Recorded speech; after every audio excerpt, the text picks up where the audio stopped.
விஜய் அனாமிகா கல்யாணத்துக்காக வந்து எல்லா ஏற்பாடு பண்ணிட்டு இருக்காங்க. இந்த சூழ்நிலையில புரோகிதர் வர வச்சு நாள் குறிக்கணும்னு சொல்லிட்டு வர வைக்கிறாங்க. இவங்க 2 பேரும் ஜாதகம் சரியில்லை. இவங்க 2 பேரும் சேர்ந்தா வந்து நெறைய பிரச்சனைகள் உருவாகும். வீட்ல பெரியவருக்கு ஆபத்து அப்படின்ற மாரி புரோகிதர் சொல்றாரு. அத கேட்டு எல்லாரும் அதிர்ச்சி அடைறாங்க. பரிகாரம் நீங்க சொல்லியே ஆகணும் அப்படின்னு சொல்லிட்டு தாத்தா சொல்லிடுறாரு. அதனால வேற வழி இல்லாம அவரும் பரிகாரம் சொல்லிடுறாரு. பரிகாரம் சொன்னோனே சரி அத செஞ்சுடுறோம் அப்படின்னு சொல்லிட்டு எல்லாம் சந்தோஷம் அடைகிறாங்க. இதையெல்லாம் கேட்ட கோடீஸ்வரி செமையா டென்ஷன் ஆகி அவரை போய் திட்டுறாங்க. உன்னை என்ன செய்ய சொல்லிட்டு சொன்னா நீ என்ன செய்கிற? இந்த கல்யாணத்தை எப்படியா நிப்பாட்டுவேன்னு சொன்னால் இப்படி பண்ணிட்டியே? இல்லைம்மா பெரியவர் அப்படி கேட்கும்போது என்னால் போய் சொல்ல முடியல, நான் வரமா அப்படின்னு சொல்லிட்டு போயிடுறாரு. அதனால் என்ன பண்ணுறதுன்னு தெரியாமல் வந்து யோசிக்கிறாங்க கோடீஸ்வரி. இந்த கல்யாணத்தை எடுத்து ஏதாவது ஒன்று பண்ணியே தீரணும் அப்படின்னு சொல்லிட்டு யோசிச்சுட்டு இருக்காங்க. அதன்படி வந்து இந்த மாதிரி சொல்லிட்டு போனதையே நினச்சிட்டு இருக்காங்க காயத்ரி மேலும் தூண்டி விடுறாங்க. இந்த மாதிரி வந்து இந்த சம்மந்தம் வந்து உங்களுக்கு தேவையா? அப்புறம் வீட்டில் ஏதாவது விபரீதம் ஆயிடுச்சு என்ன பண்ணுவீங்க அப்படின்னு நம்மளாம் தூண்டி விட்டுறாங்க. அதனால் காயத்ரி என்ன பண்ணுறது தெரியாமல் தவிக்கிறாங்க. எல்லாரும் முன்னாடி சாப்பிடும்போது காயத்ரி வந்து என்ன பண்ணுறதுன்னு தெரியாமல் சொல்லிடுறாங்க. இந்த மாதிரி இந்த கல்யாணம் எனக்கு விருப்பமே கிடையாது அப்படின்னு மாதிரி சொல்கிறாங்க. அதை கேட்டு விஜய் அதிர்ச்சி அடைகிறாரு. விஜய் சாப்பிடாம போயிடுறாரு. அந்த டைமில் கரெக்டாக சூரியன் என்ன பண்ணுறாரு, அவர் சமாதானப்படுத்தி சாப்பிட வைக்கிறதுக்காக முயற்சி பண்ணுறாரு. அப்போ மகா சொல்கிறாங்க, இங்கே பாருங்கள், இந்த ஜாதகத்தை இந்த பொருத்தம் இதெல்லாம் நம்பாதீங்க. நாங்கள் 2 பேரை கூட தான் பொருத்தம் இல்லாமல் கல்யாணம் பண்ணிக்கணும். ஆனால் நாங்கள் சந்தோஷமாக வாழலையா? நாங்கள் 2 பேரும் எவ்வளோ அன்னுனியமாக இருக்கோம் தெரியுமா அப்படின்னு சொல்லிட்டு சொல்கிறாங்க. உன்னை வந்து அப்படியா அப்படின்னு சொல்லிட்டு சூர்யா வந்து கேட்குறாரு. உன்னை அங்கே இருக்கிறவங்களும் பார்க்குறாங்க. அப்போ வந்து நீங்கள் 2 பேரும் அன்னுனியமாக இருந்தீங்களா? இதை நாங்கள் நம்பணுமா அப்படின்னு சொல்லிட்டு சித்ரா வந்து சொல்கிறாங்க. ஏன் நம்பாமல்? உங்களுக்கு ஒரு விஷயம் தெரியுமா? அன்றைக்கி ஒரு நாள் சர்ப்ரைஸாக வெளியே கூட்டிகிட்டு போனார். உங்களுக்கு எல்லாம் ஞாபகம் இருக்கா? ஆமாம், நைட்டில் கூட்டிகிட்டு போனேன். அதானே, அது எதுக்கு தெரியுமா போனோம்?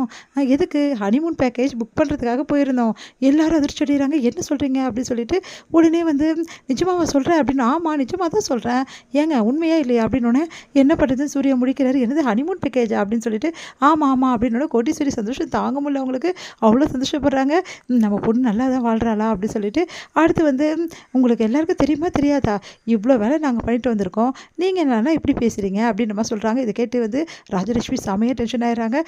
இங்கே பாருப்பா, நாங்கள் 2 பேரும் ரொம்ப நல்லா வாழ்கிறோம் தெரியுமா? நாங்கள் அவ்வளோ நல்ல கப்பல்ஸு.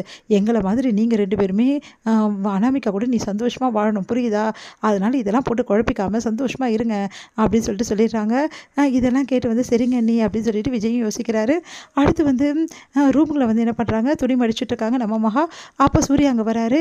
என்ன நினச்சிட்டு இருக்கோம் மனசில் அப்படின்னு சொல்லிட்டு கதவை சாத்திட்டு கேட்குறாரு.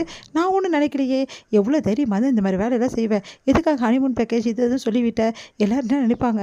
இப்போது வேணும்னே நம்மளை ஹனிமூனுக்கு வந்து அனுப்பிச்சிட்டாங்கன்னா என்ன பண்ணுறது? அனுப்பிச்சிட்டா ஜாலியாக இருக்கலாம். ஏன் ஹனிமூனில் என்ன பண்ணணும்னு உங்களுக்கு தெரியாதா? உன்னை வர வர ரொம்ப வாயாயிடுச்சு உனக்கு. இந்த ஜென்மத்தில் அந்த மாதிரி விஷயங்கள் வந்து நடக்கவே கிழமைக்குள்ள நடக்கவும் போகிறது இல்லைன்றீங்க. அப்புறம் நான் போய் சொன்னா என்ன, உண்மையை சொன்னான்னா நீ எதுக்கு இப்படிலாம் சொல்லி விடுறேன்? இங்கே பாருங்கள், அவர் சந்தோஷமாக விஜய் இருக்கணுன்றதுக்காக தான் நான் சொல்லிவிட்டேன், வேறு எந்த உள்நோக்கமும் கிடையாது, புரியுதா? ரொம்ப ஓவராக தான் போயிட்டுருக்கீங்க. ஹனிமூன் சொன்னாவே அப்படியே இருக்கிறீங்களே, உண்மையிலே ஹனிமூன் போட உங்களுக்கு ஆசையாக இருக்கோ? இங்கே பாரு அவ்வளோதான் உன்னை அப்படி சொல்கிறாரு. ஐயோ நான் தூங்குறப்பா அப்படி சொல்லிட்டு ஓடி போய் தூங்கிடுறாங்க நம்ம மகா. அடுத்து வந்து சூர்யா யோசிச்சுட்டு இருக்காரு. அடுத்த நாள் சூர்யா என்ன பண்ணுறாரு, மல்லிகைப்பூ வாங்கிட்டு வராரு.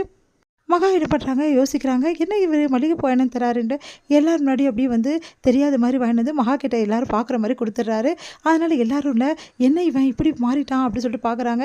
இது ராஜலட்சுமி பார்த்து டென்ஷன் ஆகிறாங்க. அப்போ மகா வந்து உண்மையிலேயே எனக்கு தான் மல்லிகைப்பூ வாங்கி கொடுத்தாரா? எங்க உண்மையிலேயே இந்த பூ எனக்கா அப்படின்னு கேட்குறாங்க.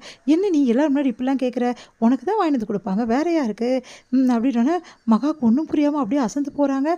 உன்னே தலையில் வச்சுக்கிறாங்க. ஏன் சூர்யா நீயே வச்சு விடலாம்ல அப்படின்னு காயத்ரி சொன்னோன்னே வச்சு விட்டா போச்சு அப்படி சொல்லிட்டு சூர்யாவை வச்சு விடுறாரு.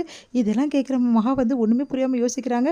ஒருவேளை இது கனவா நிஜமா அப்படின்னு சொல்லிட்டு தொட்டு தொட்டு பார்க்குறாங்க. உண்மையிலே இது நிஜம்தான், ஆனால் வந்து நீ பண்ணல எல்லாரும் முன்னாடியும் வந்து அதே மாதிரி அதுக்கு பதில் வந்து நானும் நடித்தேன், எப்படி இருக்கேன் நடிப்புன்றாரு. இவ்வளோதானா அப்படி சொல்லிட்டு டென்ஷன் ஆயிடுறாங்க மகா. இதோட முடியுது.